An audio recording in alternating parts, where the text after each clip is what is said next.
NG योगशाला में आप सभी का स्वागत है। आज ये योगा उन लोगों के लिए है जो बिल्कुल भी नीचे नहीं बैठ पाते हैं और जिनसे चेयर पे बैठ के करने में भी थोड़ी दिक्कत आती है। तो योगा हर सिचुएशन और हर स्थिति में किया जा सकता है और करना ही है।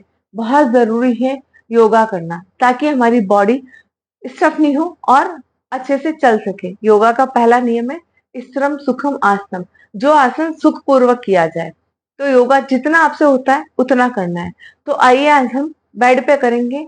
जिनके बहाने रहते हैं तो बहाने छोड़िए और अपनी बॉडी को थोड़ा सा टाइम दीजिए। डेली रूटीन के कुछ प्राणायाम और आसना जी मैं बताऊंगी आपको डेली करना है। चलिए सबसे पहले हम करते हैं सिंहासन। सिंहासन पांव फैला दे रहे हैं। जिनके पांव फोल्ड नहीं होते हैं ना, क्रॉस लेग बैठा जाता है, इसी तरह से फैलाए हुए हम सिंहासन करेंगे। क्या करना है, हाथ की पोजीशन इसी तरह से ब्रीथ इन करते हुए ऊपर गर्दन को पूरा ऊपर ले जाना है। अब ब्रीथ आउट करते हुए जीभ को फोर्सफुली बाहर छोड़ना है सिंह दहाड़ने के साउंड के साथ, ऐसे।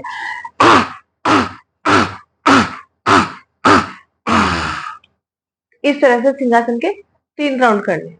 उसके बाद हम करेंगे मंडूकासन। सिंहासन हमारे थायराइड के लिए बहुत फायदेमंद है और जिनको खर्राटे आते हैं उनके लिए। मंडूकासन, हाथों की इस तरह से आदि मुद्रा बनाएंगे, मुट्ठी को बंद करेंगे, नकल्स, ये जो चीज है वो नकल्स बोलते हैं, इनको जोड़ेंगे और नाभि के यहाँ दबा के रखेंगे। सांस भरते हुए ऊपर, सांस को छोड़ते हुए अपनी बॉडी की फ्लेक्सिबिलिटी के हिसाब से। ऐसे में दिक्कत आती है, प्रेशर पड़ता है थाइस पे, तो हल्का सा इस तरह से फोल्ड कर सकते हैं और इस तरह से नीचे आ जाइए, और फोल्ड हो सकता है, फोल्ड कीजिए और नीचे आ जाइए। 5 बार ब्रीथ इन ब्रीथ आउट। इसके भी आपको 3 राउंड करने हैं। मंडूकासन किसको नहीं करना है, पेट में हर्निया और अल्सर है तो मंडूकासन को आप बिल्कुल अवॉइड कर दें। इसी पोजीशन में बैठ के हम कपालभाति करेंगे। कपालभाति भी अगर पेट में हर्निया अल्सर है तो आप अवॉइड कर देंगे। हाई बीपी और हार्ट की दिक्कत है तो बहुत फोर्स नहीं लगाएंगे, आराम आराम से करेंगे। कपालभाति में क्या करना है, फोर्सफुली सांस को बाहर छोड़ना है, टमी आपका अपने आप अंदर जाएगा इस तरह से। कपालभाति के 20-20 के 3 राउंड करने हैं। 20-20 के 3 सेट कपालभाति के करने हैं। स्लिप डिस्क भी है तब भी फोर्स नहीं लगाना, बहुत आराम आराम से आपको करना है। उसके बाद हम करेंगे इसी पोजीशन में बटरफ्लाई। बटरफ्लाई की मेन पोजीशन में आप नहीं जा सकते हैं तो बटरफ्लाई इस तरह से करना है, ऐसे। ब्रीथ इन ब्रीथ आउट 30 टाइम करेंगे। ब्रीथ इन ब्रीथ आउट काउंट होंगे और ये कंटिन्यूस चलेंगे। ये आपका बटरफ्लाई। उसके बाद घुटनों में गैप है, पाँव में दर्द है, पंजों में दर्द है, उसके लिए कमर गर्दन सीधी। ब्रीथ इन करते हुए पंजे इस तरह से अंदर खींचेंगे और ब्रीथ आउट करते हुए पंजे बाहर, पंजों की टाइटली मुट्ठी बंद करेंगे इस तरह से। इसके भी हम 5 राउंड कंटिन्यूस करेंगे। उसके बाद ब्रीथ इन करते हुए घुटनों को ऊपर, ब्रीथ आउट करते हुए घुटने नीचे और एडी अप। जिनके ग्रीस कम हो गया हो, घुटनों में दर्द है, गैप आ गया हो, उनके लिए बहुत बहुत पावरफुल ये ब्रीथिंग के साथ एक्सरसाइज और आसनास है। इसी तरह से पाँव को इस तरह से पकड़िए, ब्रीथ इन करते हुए अंदर और ब्रीथ आउट करते हुए बाहर, कमर गर्दन सीधी, दोनों पाँव से 5-5 टाइम आपको करना है। उसके बाद साइड बाय साइड जैसे बैठे हैं आप, हमारी साइड बेंडिंग के लिए इस तरह से ब्रीथ इन ब्रीथ आउट, ब्रीथ इन ब्रीथ आउट, ब्रीथ इन ब्रीथ आउट, ब्रीथ इन ब्रीथ आउट, ब्रीथ इन ब्रीथ आउट, कम से कम 20 टाइम। इसके बाद ब्रीथ इन करते हुए ऊपर, ब्रीथ आउट करते हुए नीचे, पादहस्तासना इस तरह से। ब्रीथ इन कमर सीधी, ब्रीथ आउट, ब्रीथ इन ब्रीथ आउट। ये भी 20-20 के सेट करने हैं हमको। 20-20 के 3 सेट कर लीजिए इसी तरह से। उसके बाद पाँव को इस तरह से, इतना फोल्ड तो पाँव हमारा हो सकता है, और इस तरह से रखिए और धीरे धीरे पाँव को ऐसे ब्रीथ इन ब्रीथ आउट, ब्रीथ इन ब्रीथ आउट, रिलैक्स। इसी पोजीशन में अपने पेट के बल आ जाइए इस तरह से। भुजंगासन, पेट के बल वाले आसन भी हर्निया अल्सर हो तो आप नहीं करेंगे।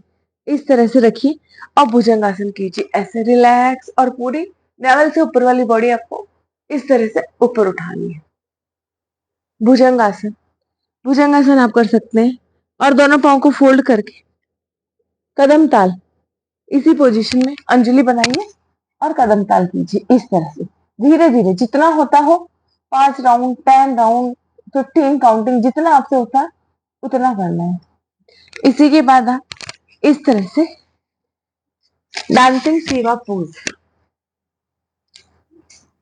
इस तरह राइट पाँव को उठाइए लेफ्ट नी पे, राइट हैंड से लेफ्ट हैंड से राइट नी लेफ्ट साइड और गर्दन राइट साइड, अपोजिट जितना जा रहा है उतना करना है। उसके बाद प्रेस आपको नीचे की साइड देना। इसी तरह से दूसरे पांव से ऐसे और इस तरह से इसको आपको नीचे प्रेस करना है। पूरा नहीं आ पा रहा, जितना भी आ पा रहा है नीचे प्रेस करना है। आपके भी डायबिटीज के लिए और कमर के दर्द के लिए बहुत बहुत फायदेमंद है। और इसी तरह से मरकट आसन कीजिए, इस तरह से ऐसे कमर में दर्द हो उसके लिए ऐसे। ये कुछ थोड़ा सा रूटीन है जो आप डेली कर सकते हैं, बहाने छोड़ना है और डेली अपने रूटीन में योगा को अपनाना है। इसी तरह से अर्ध हलासन, पाँव पूरा सीधा नहीं हो पा रहा, बेंड कर लीजिए इस तरह से अर्ध हलासन और आराम से इस तरह से बॉडी रिलैक्स। उसके बाद 2 या 3 सेकंड का शवासना में लेट जाइए और मन को बिल्कुल शांत कर लीजिए। राइट साइड से करवट बदलिए, उठिए, पाँव अगर फैलाए हुए हैं फैलाए हुए रखिए। इस तरह से नाड़ी शोधन प्राणायाम कीजिए। अंगूठा और छोटी उंगली से नॉस्ट्रिल को इस तरह से बंद करेंगे, राइट से सांस भरेंगे, लेफ्ट से छोड़ देंगे, लेफ्ट से सांस भरेंगे, राइट से छोड़ देंगे। इस तरह से कम 15 या 20 बार। उसके बाद अपने हाथों को बहुत अच्छे से रब करेंगे और अपने आंखों और गालों पे इस तरह से लगाएंगे। ये कुछ मिनट का रूटीन है जो आपको डेली करना है और अपने आप को एक स्वस्थ और हेल्दी लाइफ देनी है। तो सभी लेडीज के लिए आज मदर्स डे है, तो मदर्स डे स्पेशल ये थोड़ा सा रूटीन आप डेली से अपनाएंगे और अपने आप को स्वस्थ रखेंगे। Bye, all the best.